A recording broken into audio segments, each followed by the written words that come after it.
अगर हम reaction intermediate की एनर्जी की बात करते हैं, ये जो रिएक्शन इंटरमीडिएट मैंने डिस्कस किया, तो इसकी एनर्जी हमेशा हाई होगी।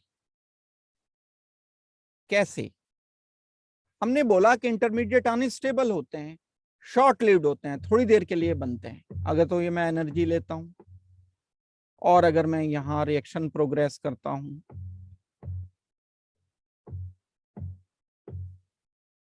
तो रिएक्टेंट की अगर एनर्जी ये है कम है, प्रोडक्ट की एनर्जी कम है, तो इंटरमीडिएट की एनर्जी बीच में इन बिटवीन रिएक्शन चलना शुरू हुआ, चलते चलते चलते हाई एनर्जी का कुछ मटेरियल इसने बनाया, ये इंटरमीडिएट आ गया। यहाँ इंटरमीडिएट से कम प्रोडक्ट की एनर्जी होगी, यहां आ गया प्रोडक्ट, ये एनर्जी प्रोडक्ट की है। ये रिएक्टेंट की एनर्जी, ये रिएक्टेंट की एनर्जी होगी यहां पर। यहां रिएक्शन इंटरमीडिएट होगा, that is called as reaction intermediate. क्या बात पता चली? इंटरमीडिएट की एनर्जी हमेशा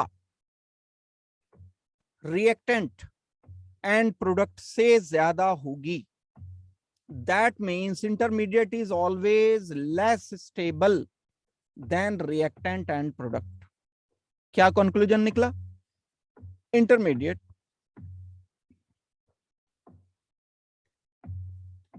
is less stable, means of high energy,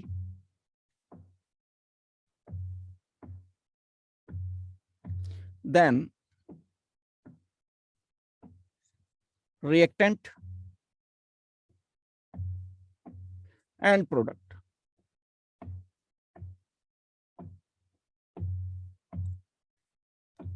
intermediate की एनर्जी हमेशा ज्यादा होगी रिएक्टेंट एंड प्रोडक्ट से, इंटरमीडिएट हमेशा कम स्टेबल होगा रिएक्टेंट एंड प्रोडक्ट से।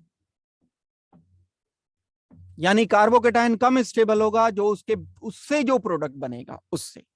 यहां तक तो मैंने ये जस्ट एक सिंपल लाइन बताई। अब वन बाय वन करके मैं आपको कार्बोकेटाइन के बारे में, उसकी स्टेबिलिटी के बारे में, कार्बोकेटाइन के बारे में हम लोग डिस्कस कर चुके हैं कि क्या होता है, पिछली क्लास में किया था।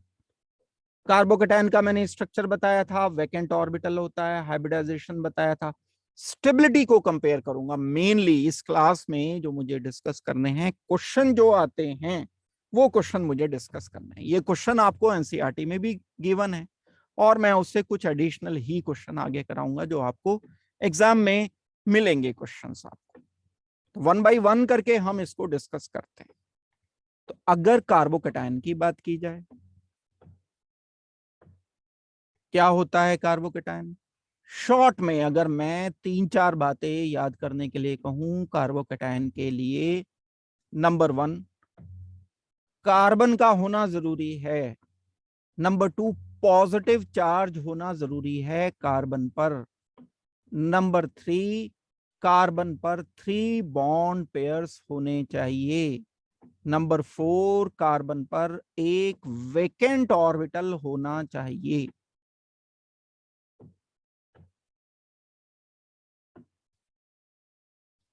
And most of the cases में हाइब्रिडाइजेशन sp2 रहेगा कार्बन का। जैसे अगर आपको बोला कि CH3 पॉजिटिव का कार्बन का हाइब्रिडाइजेशन बताओ, तो आप बोलोगे sp2। आपसे कहा जाए CH3 CH2 पॉजिटिव, अब रीजन चाहे मेरे से तो जितनी बार आप रिपीट करा लो कोई प्रॉब्लम नहीं, करना तो आपको ही पड़ेगा अल्टीमेटली। कार्बन पर 3 सिग्मा बॉन्ड लगे हुए हैं, H एंड H, यहां CH3। इस कार्बन का हाइब्रिडाइजेशन जिसका बताना है उस पे सिग्मा बॉन्ड की गिनती करते हैं हम, लोन पेयर की गिनती करते हैं। लोन पेयर इस पर 0 है, सिग्मा बॉन्ड इस पर 3 है, एक वैकेंट ऑर्बिटल है। वैकेंट ऑर्बिटल को कहां रखते हैं? अनहाइब्रिडाइज में। हाइब्रिडाइज ऑर्बिटल हो गए ये टोटल 3, 0 + 3 हो गए, तो ये टोटल आ गए हमारे पास हाइब्रिडाइज्ड ऑर्बिटल 3। तीन हाइब्रिडाइज्ड ऑर्बिटल का मतलब हाइब्रिडाइजेशन एक s और दो p, sp2 रखना पड़ेगा। sp2 का मतलब है ये ट्राइगोनल प्लेनर। चलो रिपीट भी हो जाएगा आपका, रिवाइज भी हो जाएगा, वैसे डिटेल तो आपको वहीं से करनी चाहिए।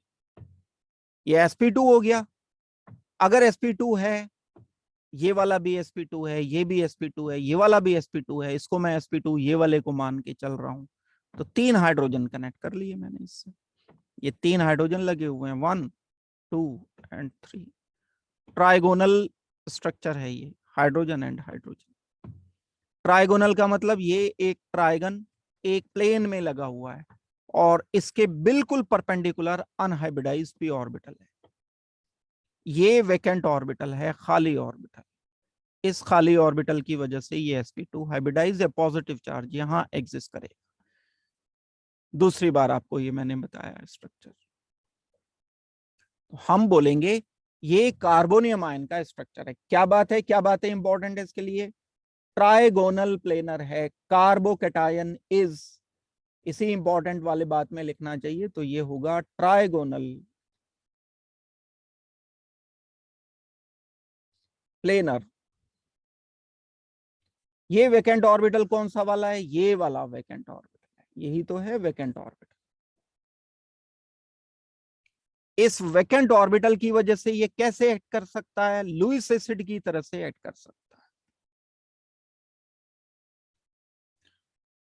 अब आते हैं हम इसमें मेन बात पर, जो कि कहलाती है स्टेबिलिटी।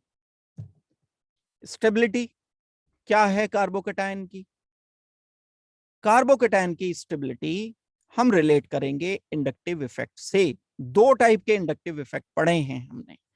अगर कार्बन पर पॉजिटिव चार्ज है, तीन वैलेंसीज हैं। कार्बन पर पॉजिटिव चार्ज है, तीन वैलेंसीज हैं। कार्बन पर पॉजिटिव चार्ज है, तीन वैलेंसीज। इस बात को ध्यान से देखना जो मैं बता रहा हूं। यहां कोई इलेक्ट्रॉन विड्रॉइंग ग्रुप लगा है। इंडक्टिव इफेक्ट में हमने पढ़ा था कि इलेक्ट्रॉन विड्रॉइंग उसको बोलते हैं जो इलेक्ट्रॉन अपनी तरफ खींचते हैं। EW का मतलब इलेक्ट्रॉन विड्रॉइंग।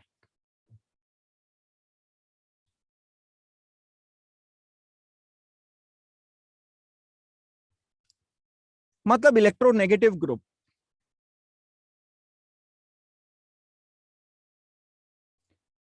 जैसे NO2 एग्जाम्पल, NO2 अगर लगा हुआ है इससे, तो क्या करेगा? इस कार्बन से अपनी तरफ इलेक्ट्रॉन खींचेगा।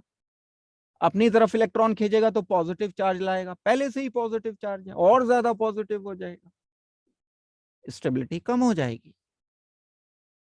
ये इंटरमीडिएट कार्बन स्टेबल होता अगर इसका ऑक्टेट पूरा होता और इसमें खाली ऑर्बिटल ना होता, तब ये स्टेबल होता। क्यों अनस्टेबल है?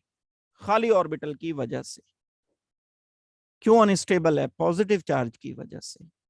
वो जिसकी वजह से ये अनस्टेबल है, इलेक्ट्रॉन विड्रॉइंग ग्रुप उस फैक्टर को और बढ़ा रहा है। इलेक्ट्रॉन इसने अपनी तरफ खींच लिए, इंडक्टिव इफेक्ट से पॉजिटिव चार्ज इंक्रीज कर जाएगा, तो स्टेबिलिटी कम हो जाएगी, लेस स्टेबल।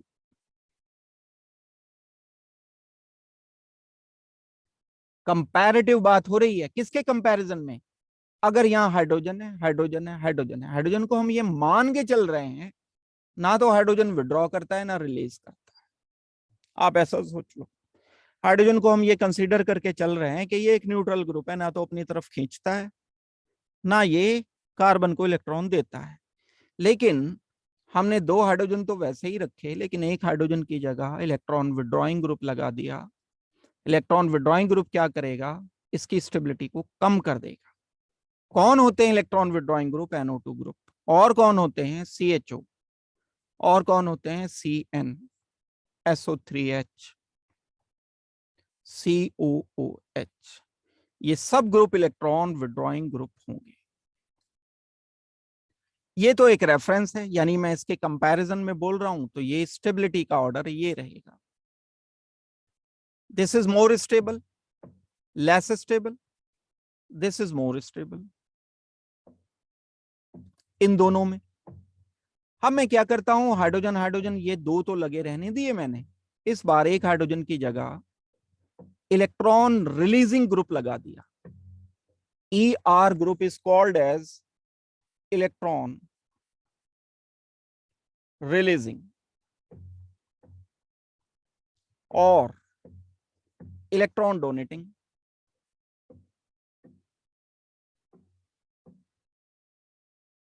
डोनेट कर रहा है, ये इलेक्ट्रॉन देता है। कैसे लिखूंगा मैं इसको, एरो इस साइड। कार्बन पर इलेक्ट्रॉन की कमी थी, ऑक्टेट पूरा नहीं था, आउटर शेल में 6 इलेक्ट्रॉन्स थे, 6 इलेक्ट्रॉन थे, पॉजिटिव चार्ज था। इलेक्ट्रॉन रिलीजिंग ग्रुप ने पॉजिटिव चार्ज को कम कर दिया, मदद कर दी, फिर तो स्टेबिलिटी बढ़ गई। This is more stable. तो मोर तो हमने इसको भी लिख रखा है, इससे भी ज्यादा स्टेबल होगा तो मोस्ट स्टेबल लिख सकते हैं। Among these three most stable. तो इलेक्ट्रॉन रिलीजिंग ग्रुप स्टेबिलिटी को बढ़ा देते हैं। किसकी स्टेबिलिटी को, कार्बोकेटायन की। तो अब ये मैं इंपॉर्टेंट स्टेटमेंट यहां पर लिख रहा हूं। फॉर इलेक्ट्रॉन डेफिशिएंट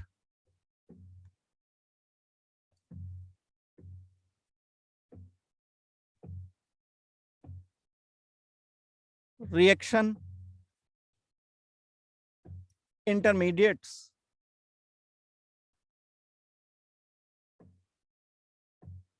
किसके लिए ये स्टेटमेंट है, जो इलेक्ट्रॉन की कमी वाले इंटरमीडिएट हैं। क्या मतलब इलेक्ट्रॉन की कमी वाले, ऑक्टेट चाहिए होता है, ऑक्टेट से कम है electron.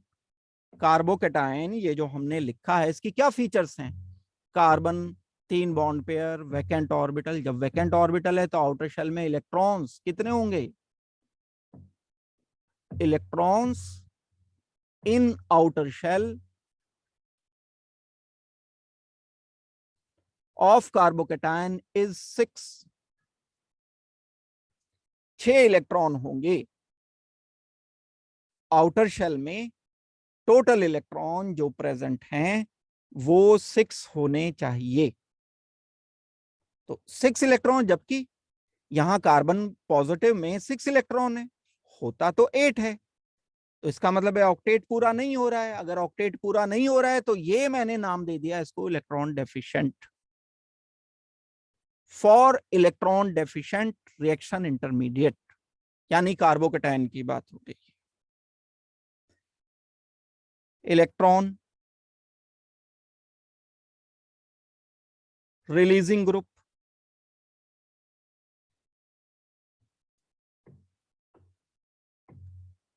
Stabilise and electron withdrawing groups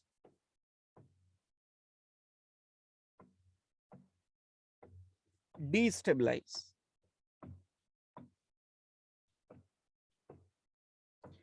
electron releasing group and electron withdrawing group का अपोजिट इफेक्ट पड़ेगा।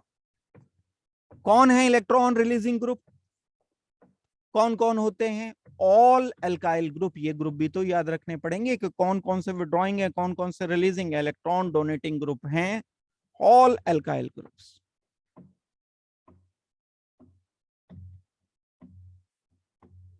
इंडक्टिव इफेक्ट जब बताया था तब आपको बताई थी ये वाली बात कि कौन कौन से ग्रुप इलेक्ट्रॉन विड्रॉइंग होते हैं, कौन कौन से minus I effect, plus I effect, ये उसकी बात हो रही।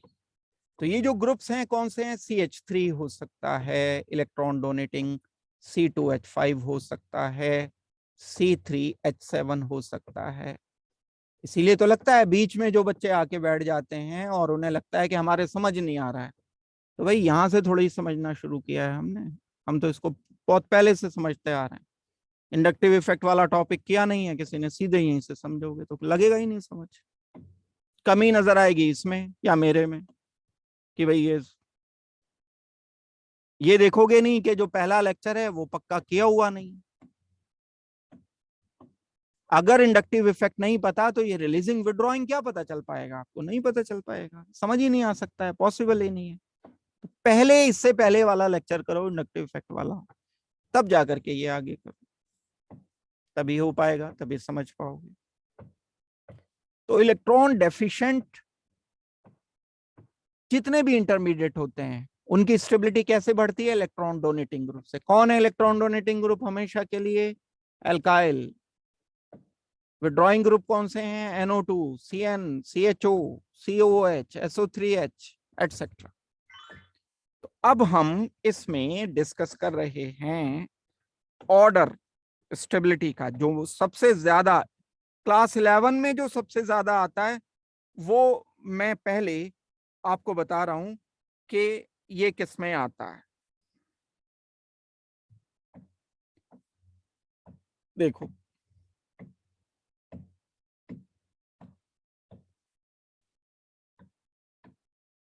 Question is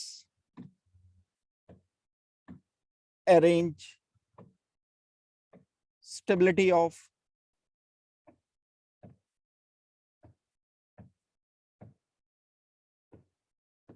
carbocation CH3 CH2 positive, CH3 CH CH3 positive,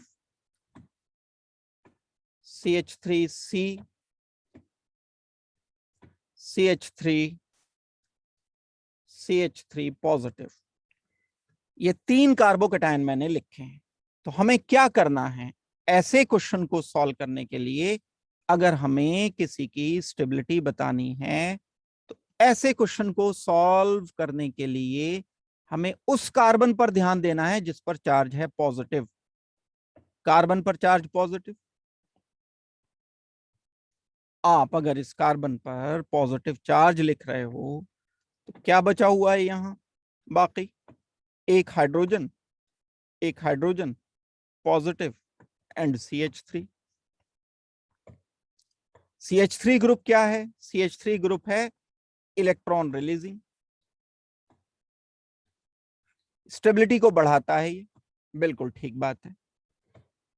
दूसरा, कार्बन पर एक H लगा है, एक और CH3 लगा है, एक और CH3 लगा है, पॉजिटिव है।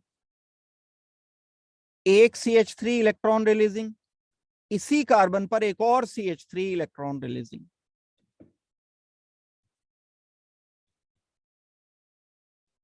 दो ग्रुप लगे हुए हैं इलेक्ट्रॉन रिलीजिंग। इसको मैं ओपन करके, इसको तो वैसे ही लिखना है कार्बन पॉजिटिव, यहां पर अगर CH3 ग्रुप लगा है, CH3 ग्रुप लगा है, CH3 ग्रुप लगा है। CH3 ग्रुप क्या होता है, ER मतलब इलेक्ट्रॉन रिलीजिंग या इलेक्ट्रॉन डोनेटिंग कह सकते हो, इलेक्ट्रॉन रिलीजिंग है, ये भी इलेक्ट्रॉन रिलीजिंग ग्रुप लगा।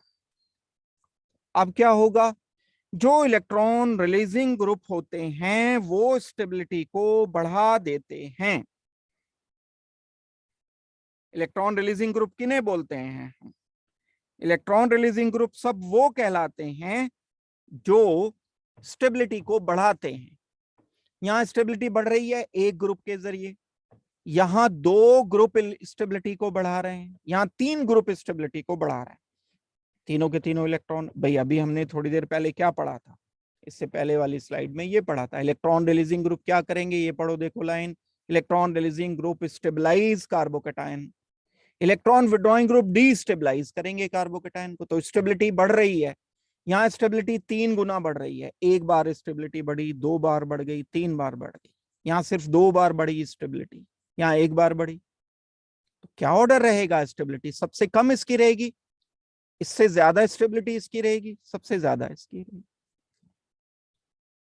तो ये 3 कार्बोकेटाइन जो दिए गए हैं, स्टेबिलिटी का ऑर्डर इसका सबसे ज्यादा होगा। इस वाले कार्बोकेटाइन को क्या कहते हैं, नाम भी याद रखने आपके लिए जरूरी है, ये कहलाता है टर्शरी।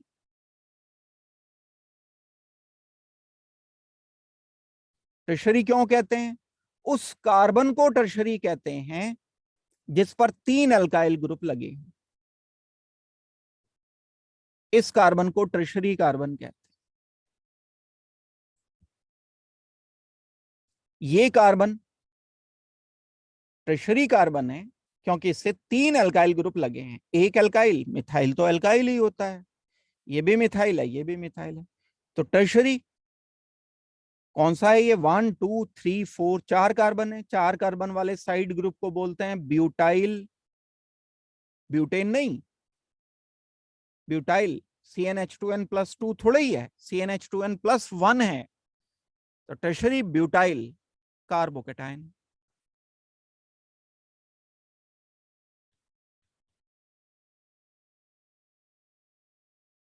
सबसे ज्यादा स्टेबल है। ये कौन सा है? जिस कार्बन पर पॉजिटिव है उस पर अगर 2 अल्काइल ग्रुप लगे हों और एक हाइड्रोजन लगा हो तब हम इसको सेकेंडरी बोलते हैं, 2 डिग्री। ये सेकेंडरी है। 1 2 3 3 कार्बन, तो मैं इसको बोल सकता हूं सेकेंडरी। 3 कार्बन है तो प्रोपाइल, सेकेंडरी प्रोपाइल कार्बोकेटाइन। नाम भी लिखा है मैंने, किसी ने अगर याद कर रखे हैं तो एकदम समझ लग जाएगी बात। नहीं पढ़ा ही नहीं है किसी ने, लेक्चर ही नहीं अगर लगाया तो यही नहीं लगेगा पता कि ये है क्या चीज, कहां से आ गई है। और ये हो जाएगा CH3CH2। जिस कार्बन पर पॉजिटिव है अगर उससे 2 हाइड्रोजन लगे हों और एक एल्काइल लगा हो तब हम उसे कहते हैं प्राइमरी कार्बोकेटाइन। तो मैं इसका नाम दूंगा इथाइल कार्बोकेटाइन। 2 ही तो कार्बन है ना, तो एथ आइल, इथाइल कार्बोकेटाइन। तो स्टेबिलिटी सबसे कम, उससे ज्यादा, सबसे ज्यादा। तो ऑर्डर ऑफ स्टेबिलिटी जो कार्बोकेटाइन की आती है, इस कार्बोकेटाइन की स्टेबिलिटी का ऑर्डर ये आता है प्राइमरी कार्बोकेटाइन 1 डिग्री, मतलब प्राइमरी कार्बोकेटाइन कम स्टेबल है, सेकेंडरी उससे ज्यादा स्टेबल है, टर्शरी उससे ज्यादा स्टेबल। ये टर्शरी कार्बोकेटाइन है, 3 डिग्री है, ये 2 डिग्री है, ये 1 डिग्री कार्बोकेटाइन। रीजन क्या? शॉर्ट में ये असर्शन रीजन में भी आ सकता है क्वेश्चन। रीजन क्या देना होगा आपको? रीजन देना होगा इलेक्ट्रॉन डोनेटिंग ग्रुप स्टेबिलिटी को बढ़ा रहे हैं। 3 electron donating group, 3 electron releasing groups, 2 electron releasing group,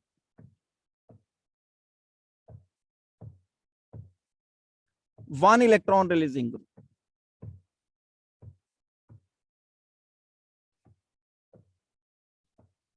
सबसे ज्यादा रिलीजिंग, रिलीजिंग बढ़ाते हैं तो 3 बार बढ़ा रहे हैं, सबसे ज्यादा stable.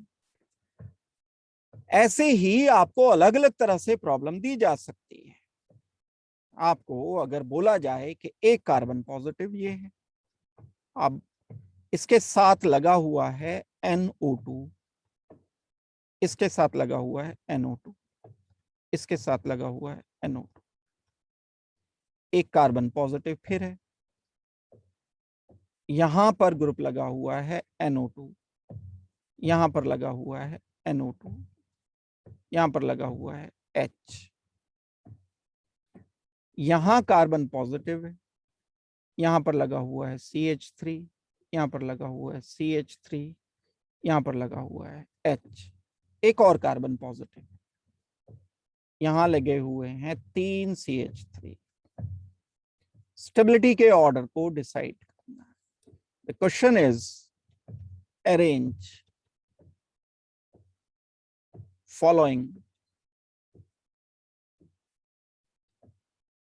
according to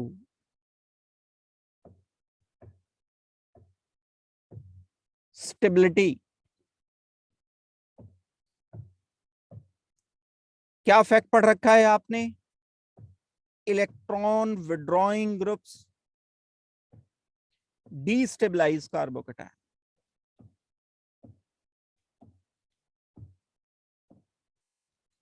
electron releasing group stabilize carbocation. Electron releasing group कौन है भाई? CH3 ग्रुप, एल्काइल ग्रुप हैं electron releasing.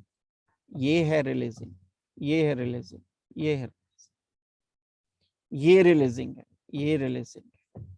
Electron withdrawing groups कौन से हैं? इलेक्ट्रॉन विड्रॉइंग ग्रुप्स हैं NO2, NO2। Electron withdrawing group और कौन सा है? ये NO2, NO2, NO2। EW क्या करता है? स्टेबिलिटी कम करता है। EW electron withdrawing, electron withdrawing, electron withdrawing, electron withdrawing. ER releasing, ये भी ER है। 3 रिलीजिंग सबसे ज्यादा स्टेबल। ये फर्स्ट कहता हूं मैं इसको, इसको मैं सेकंड कहता हूं, इसको मैं थर्ड बोल रहा हूं, इसको मैं फोर्थ बोल रहा हूं। Fourth will be most stable then third, उससे कम स्टेबल है सेकंड, क्योंकि 3 इलेक्ट्रॉन विड्रॉइंग ग्रुप डिस्टेबलाइज करने वाले सबसे ज्यादा ग्रुप हैं, तो सबसे कम स्टेबल है first. This will be the order of stability of carbocation. ऐसे करनी होती है ये प्रॉब्लम। जब भी कभी आपको ये प्रॉब्लम करनी होगी तो उसका पैटर्न ये रहेगा जो मैंने आपको दिया है। तो आई होप कि ये वाली बात आपको समझ लग गई होगी। कुछ डाउट है किसी को तो जल्दी से बता दो मुझे। अगर हम एक प्रॉब्लम और करते हैं कार्बोकेटायन की स्टेबिलिटी की, जैसे मान लो बोल दिया गया कि CH3, CH2, CH, CH2 positive, carbon positive है और यहां ग्रुप लगा हुआ है NO2। दूसरा CH3, CH2, CH2, यहां एक ग्रुप लगा हुआ है NO2, CH2, NO2, CH2, CH2, CH2 positive. ये 3 केसेस हैं, नंबर 1, नंबर 2, नंबर 3। इन 3 केसेस में आप कंसीडर करो, इन 3 केसेस में ये पॉजिटिव बिल्कुल पास वाले कार्बन पर विड्रॉइंग ग्रुप लगा हुआ है EW, जो स्टेबिलिटी को कम करता है, it reduces stability.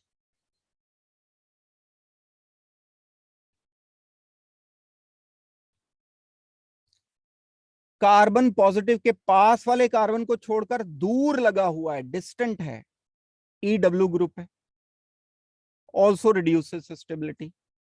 Carbon positive को एक छोड़कर, एक और छोड़कर फिर काफी दूर लगा हुआ है NO2, ये इलेक्ट्रॉन विड्रॉइंग ग्रुप है, इट ऑल्सो रिड्यूसेस स्टेबिलिटी। सबसे ज्यादा रिड्यूस कर रहा है ये जो नजदीक लगा हुआ है, ये NO2 ग्रुप रिड्यूस कर रहा है स्टेबिलिटी को maximum, it is reducing maximum. ये जबकि लगा हुआ है थर्ड केस में, NO2 ग्रुप लगा हुआ है सबसे ज्यादा दूर। इसका इफेक्ट तो जैसे जैसे ये दूर होता चला जाएगा, इसका इफेक्ट पुअर होता चला जाएगा। आपने पढ़ा inductive effect is transmitted through out the carbon chain. एक वर्ड आपको इंडक्टिव इफेक्ट में बताया था, पढ़ना इंडक्टिव इफेक्ट वाला लेक्चर, दोबारा से सोचना देखना, वहां लिखाई थी बात इंडक्टिव इफेक्ट is transmitted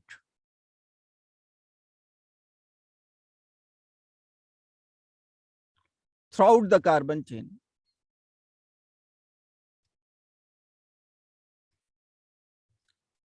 यहां से इधर आया, इधर से इधर, इधर से इधर, NO2 ग्रुप सबसे दूर लगा हुआ है, तो ये जो रिड्यूस्ड स्टेबिलिटी है, कम हुई है, ये मिनिमम है, सबसे कम इफेक्ट है। सबसे ज्यादा इफेक्ट है इलेक्ट्रॉन विड्रॉइंग। तो सबसे कम स्टेबिलिटी, क्योंकि ये नेगेटिव इफेक्ट है ना, नेगेटिव इफेक्ट होने का मतलब क्या हुआ, स्टेबिलिटी को रिड्यूस कर रहा है, ये सबसे ज्यादा स्टेबिलिटी रिड्यूस कर रहा है, यानी सबसे कम हो जाएगी इसकी स्टेबिलिटी। फर्स्ट सबसे कम हो जाएगा, उससे ज्यादा सेकंड हो जाएगा, सबसे कम होगा हमारा थर्ड। ये ऑर्डर ऑफ स्टेबिलिटी इस पॉइंट पर बेस्ड है कि inductive effect is transmitted through out the carbon chain. एक पॉइंट का भी लिखाया होगा, आप लोगों को बताया होगा, ये वही वाला पॉइंट लेकर के हम इसको आगे प्रोसीड कर पाए। ये जो इफेक्ट है, ये इलेक्ट्रॉन डोनेटिंग ग्रुप अगर लगे हुए हैं उनमें बिल्कुल अपोजिट हो जाएगा। एग्जाम्पल के लिए अगर आपको कहा जाए कि CH3 CH CH2 CH2 positive, एक यहां CH3 लगाया हुआ है मैंने, CH3 CH2 CH3 CH2 positive, और एक यहां CH2 CH2 CH2 CH2 positive, and यहां CH3 ग्रुप लगाया हुआ है। अब इन केसेस को, अगर तीन को मैं कंसीडर करता हूं, नंबर 1, नंबर 2, नंबर 3, तीन कार्बोकैटायन गिवन है। क्वेश्चन तो वही है हमारा पुराना, arrange the following in increasing order of stability. Stability order बताना। ये CH3 group electron releasing group है। क्या करता है, ये स्टेबिलिटी को इंक्रीज करता है, इंक्रीजेस स्टेबिलिटी। ये CH3 group electron releasing group है, स्टेबिलिटी को इंक्रीज करेगा। ये भी इलेक्ट्रॉन रिलीजिंग है, स्टेबिलिटी को इंक्रीज करेगा। ये स्टेबिलिटी को सबसे ज्यादा इंक्रीज करेगा क्योंकि C पॉजिटिव के बिल्कुल पास वाले कार्बन पर लगा हुआ है, इफेक्ट मैक्सिमम है, तो इंक्रीज्ड स्टेबिलिटी मैक्सिमम। ये सबसे दूर है, ये तो इन बिटवीन आ गया, ये CH3 को मैं इधर ले गया तो ये बन गया फर्स्ट। सबसे दूर थर्ड में है, तो थर्ड केस में जो इंक्रीज स्टेबिलिटी है,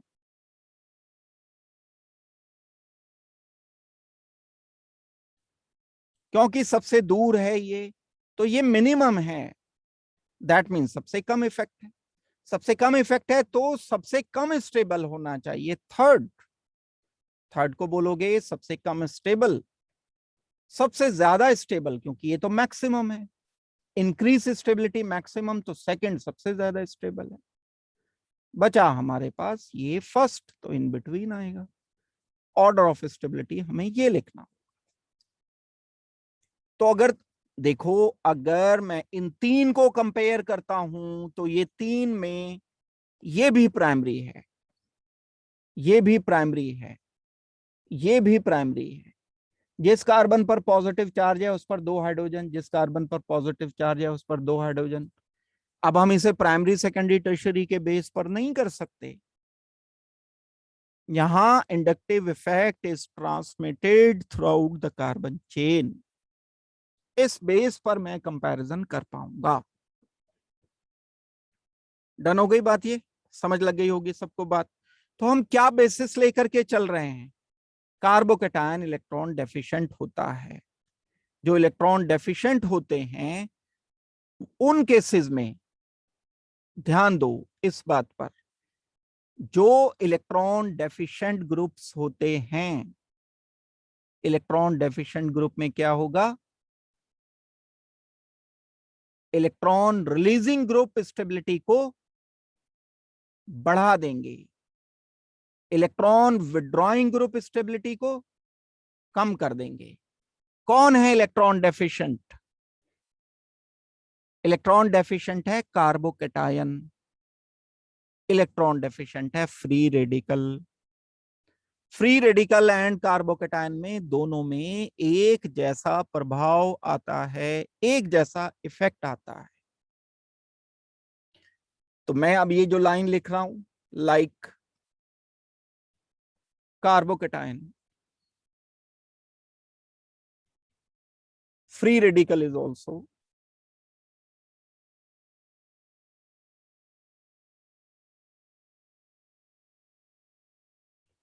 electron deficient।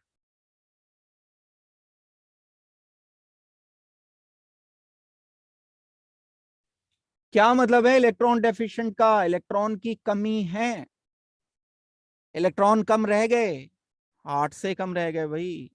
कार्बोनियम आयन में जो इलेक्ट्रॉन्स होते हैं, कार्बोकैटायन में आउटर शेल में इलेक्ट्रॉन होते हैं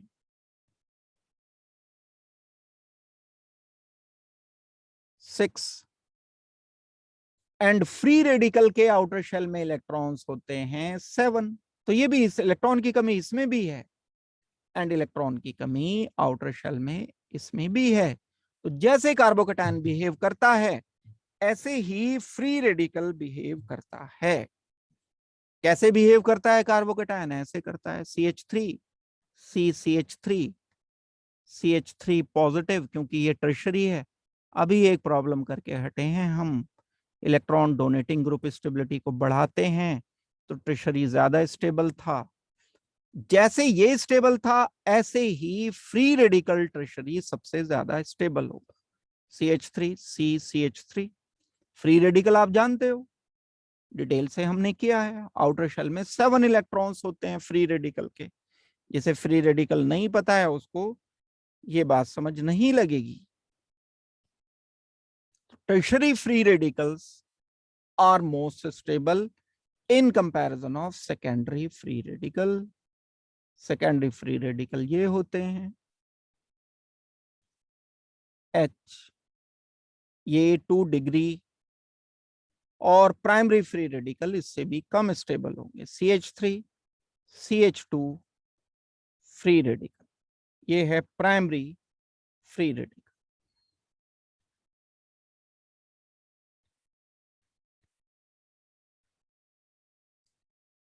इनको बोलते हैं हम फ्री रेडिकल की स्टेबिलिटी कार्बोकैटायन की स्टेबिलिटी के पैरेलल चलती है। ये जैसे टर्शरी कार्बोकैटायन ज्यादा स्टेबल होता है इन कंपैरिजन ऑफ सेकेंडरी कार्बोकैटायन, यही ऑर्डर फ्री रेडिकल में भी फॉलो होगा।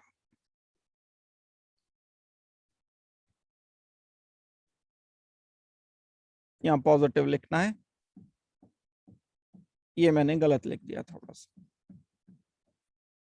यहां लिखेंगे हम पॉजिटिव।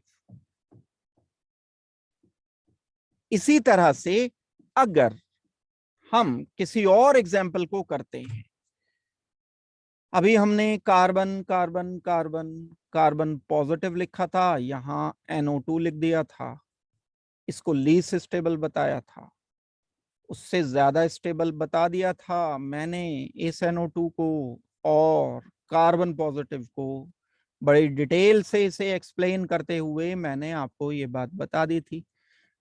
जो कार्बन पॉजिटिव की स्टेबिलिटी, क्योंकि कार्बन पॉजिटिव भी इलेक्ट्रॉन डेफिशिएंट है और फ्री रेडिकल भी इलेक्ट्रॉन डेफिशिएंट है, तो वही रूल्स सारे अप्लाई करने हैं। Free radical electron deficient, closer group लगा हुआ है, स्टेबिलिटी को कम करेगा, ज्यादा कम करेगा।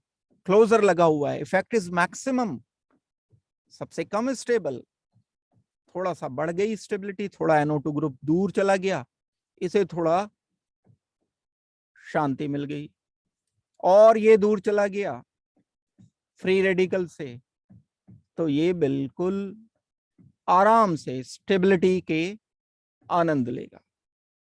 NO2 जो है दूर लगा हुआ है इस कार्बन फ्री रेडिकल से, तो जो पॉजिटिव की का ऑर्डर है वही फ्री रेडिकल की।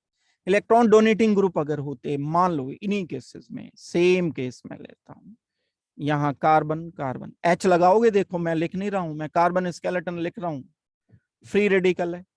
अगर यहाँ CH3 लिखता मैं, जो कि डोनेटिंग है, इलेक्ट्रॉन रिलीजिंग है, और मैं यहाँ फ्री रेडिकल CH3 लिखता, तो अब ये तो इसके लिए बढ़िया ग्रुप है, स्टेबिलिटी को बढ़ाएगा, तो नजदीक चाहिए इसे, अच्छी बात है इसके लिए। ये दूर हो गया तो इसे परेशानी हो गई, ये और दूर हो गया CH3 से, और ज्यादा परेशानी हो जाएगी, डिस्टेबलाइज हो जाएगा, ऑर्डर ऑफ स्टेबिलिटी अपोजिट हो जाएगा, यही पॉजिटिव का आएगा, यही फ्री रेडिकल का आएगा। ये ऑर्डर हम लिख देंगे स्टेबिलिटी का। अच्छा, अगर आप सोचते हो कार्बेनायन के बारे में, एक चीज और है जिसे हम कहते हैं कार्बेनायन। फ्री रेडिकल को कार्बोनियम आयन के साथ चलाना है आपको, बस एक छोटी सी बात ये है। कार्बेनायन लेकिन अपोजिट चलेगा, कार्बो मतलब कार्बन, एनायन मतलब नेगेटिव चार्ज। डेफिनेशन क्या है, किसे कहते हैं? इंटरमीडिएट है तो इंटरमीडिएट ही, substrate plus attacking reagent will give you intermediate. How can we define it? Electron rich, opposite हो गया मामला, इलेक्ट्रॉन रिच, ज्यादा इलेक्ट्रॉन है, electron rich, negatively charge,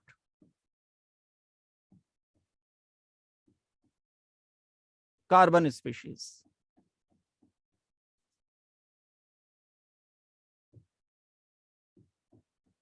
carbon होना जरूरी है, कार्बो कह रहे हैं ना, having 3 bond pairs and 1 lone pair is called as carbanion. Example, CH3 negative. Example, CH3 CH2 negative. नाम भी लिखाऊंगा मैं, नाम याद करने हैं इनके सबके। CH3 CH CH3 negative, CH3 CH,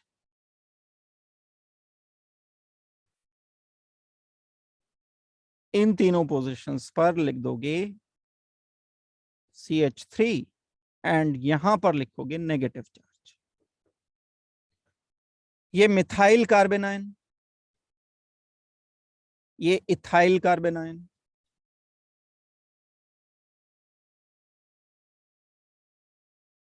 ये प्रोपाइल नहीं, आइसोप्रोपाइल, सेंट्रल कार्बन पर है ना, तो इसको बोलते हैं हम आइसो प्रोपाइल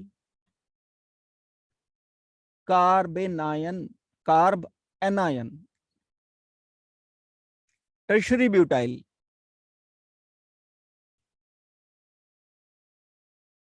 कार्बेनायन। क्या है इस पर? इन केसेस में कोई एक एग्जांपल उठाता हूं मैं, सबसे आसान वाला, CH3 नेगेटिव लेता हूं। क्या कंडीशन है CH3 नेगेटिव में? 3 सिग्मा बॉन्ड्स हैं और एक है लोन पेयर। बॉन्ड पेयर कितने हैं? 3। कौन से हैं? सिग्मा। लोन पेयर कितने हैं? 1। कौन सा एग्जाम्पल लिया मैंने? CH3 negative. क्यों लिया मैंने ये एग्जाम्पल? ताकि मैं इसका स्ट्रक्चर एंड हाइब्रिडाइजेशन बता सकूं।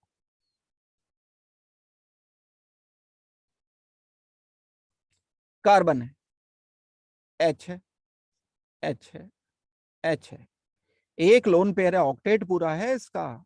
नेगेटिव चार्ज का क्या मतलब है? नेगेटिव चार्ज का मतलब है लोन पेयर, सिग्मा बॉन्ड है, सिग्मा बॉन्ड है, सिग्मा बॉन्ड है। अब 3 सिग्मा बॉन्ड्स, एक लोन पेयर कितना होता है? 4। 4 hybridised orbitals.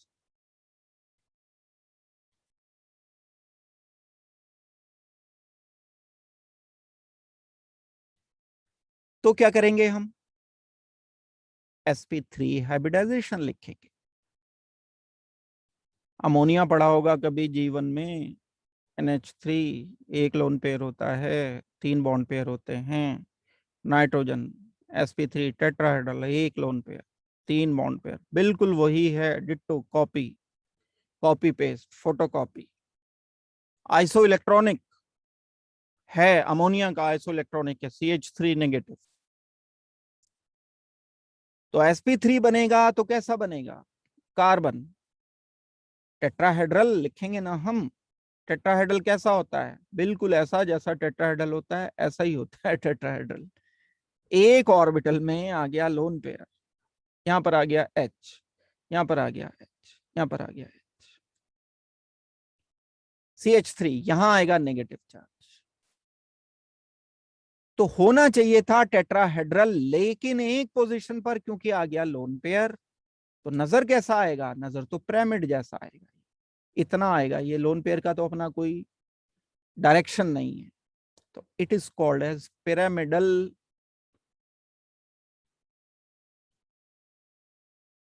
CH3 negative is pyramidal.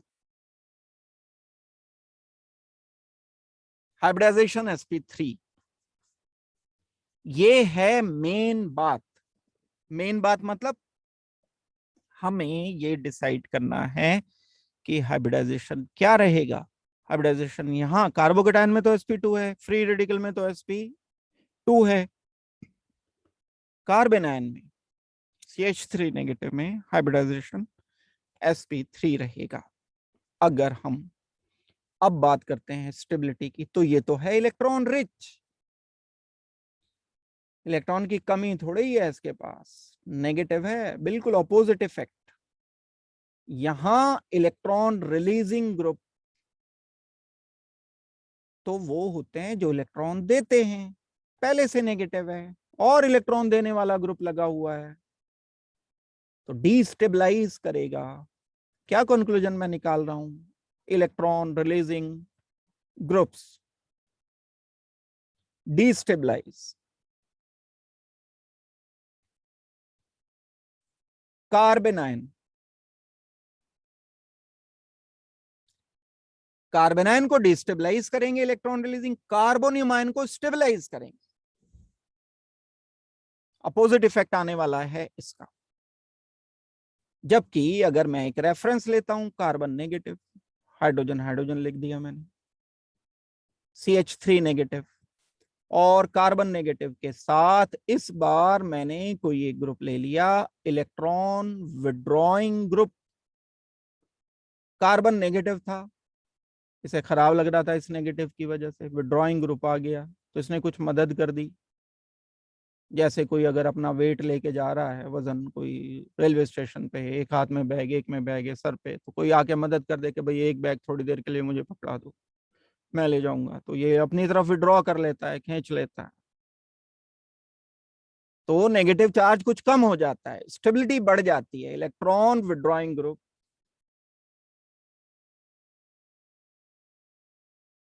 Stabilise stabilizes carbanion. कौन है इलेक्ट्रॉन विड्रॉइंग ग्रुप? वही जो पहले होते थे, कोई बदल थोड़े जाएंगे। CHO, COOH, NO2 लिख दिया, fluorine, OH, SO3H, electron releasing group methyl, ethyl, CH3, CH2, CH3, all these groups are, all alkyl groups are electron releasing groups. अब अगर मैं स्टेबिलिटी कंपेयर करता हूं, तो कार्बोकेटायन के बिल्कुल ऑपोजिट आएगी, नेगेटिव चार्ज अगर ट्रिशरी लगा हुआ होता था, CH3, CH3, CH3, CH3, CH3, and H लिखना चाहिए मुझे, अदरवाइज कॉपी पेस्ट हो जाए। यहां पर मैंने लिख दिया एक H, यहां गया नेगेटिव। ये सेकेंडरी कार्बन आयन, ये tertiary carbon ion. Primary carbon ion होगा CH3 C H and H negative. क्या ग्रुप लगे हुए हैं? विड्रॉ रिलीजिंग ग्रुप लगे, CH3 ग्रुप ER क्या करता है? डीस्टेबलाइज कर रहा है। ये ER ग्रुप क्या करेगा? डीस्टेबलाइज, कम स्टेबल कर रहा है। ये भी कम कर रहा है, ये भी कम। तीन तीन लगे हुए हैं, एक अकेले बेचारे कार्बन आयन को तीन तीन डिस्टेबलाइज कर रहे हैं। यहाँ कुछ कम हो गए, सुकून मिल गया थोड़ा। यहाँ CH3 सिर्फ एक अकेला है जो इलेक्ट्रॉन डोनेटिंग ग्रुप है। यहाँ दो डिस्टेबलाइज कर रहे हैं, यहाँ एक कर रहा है, यहाँ तीन कर रहा है। सबसे कम स्टेबल तो ये टर्शियरी होना चाहिए, और प्राइमरी सबसे ज्यादा। तो कार्बन आयन में ऑर्डर अपोजिट आता है, फ्री रेडिकल कार्बोनियम आयन में सेम ऑर्डर चलता है। यहां पर इलेक्ट्रॉन रिलीजिंग ग्रुप डिस्टेबलाइजेशन देंगे, इलेक्ट्रॉन विड्रॉइंग ग्रुप स्टेबिलिटी को बढ़ाएंगे। ऑर्डर ऑफ स्टेबिलिटी डिसाइड करने का तरीका यहां ऑपोजिट रहेगा बिल्कुल। और अगर कार्बन है, ये कार्बन है, ये कार्बन है, ये कार्बन नेगेटिव हो गया, NO2 ग्रुप, NO2 ग्रुप क्या है? विड्रॉइंग EW ग्रुप है। इलेक्ट्रॉन विड्रॉ करेगा तो ज्यादा बढ़ाएगा स्टेबिलिटी को, नजदीक लगाए तो इफेक्ट ज्यादा होगा, स्टेबलाइजेस। और ये मैक्सिमम इफेक्ट है। क्यों है? क्योंकि ये क्लोजर है। जब ये ग्रुप दूर हो जाएगा तो ये थोड़ा इफेक्ट पुअर हो जाएगा, जब ये ग्रुप और दूर हो जाएगा तो ये इफेक्ट और पुअर हो जाएगा। NO2 ग्रुप ये क्या करेगा? ये भी स्टेबलाइज करेगा। ये लेकिन मिनिमम इफेक्ट है दूर होने के कारण। सबसे ज्यादा स्टेबल तो रहेगा ये जो NO2 ग्रुप सबसे क्लोज लगा हुआ है। तो ऑर्डर ऑफ स्टेबिलिटी मैंने एक ही टाइप के एग्जांपल इसलिए लिए ताकि कंसेप्ट दिमाग में पक्का होना पहले जरूरी है। प्रॉब्लम के वेरिएशन तो बाद में सोचे जाए, पहले आपको ये कंसेप्ट क्लियर होना जरूरी है।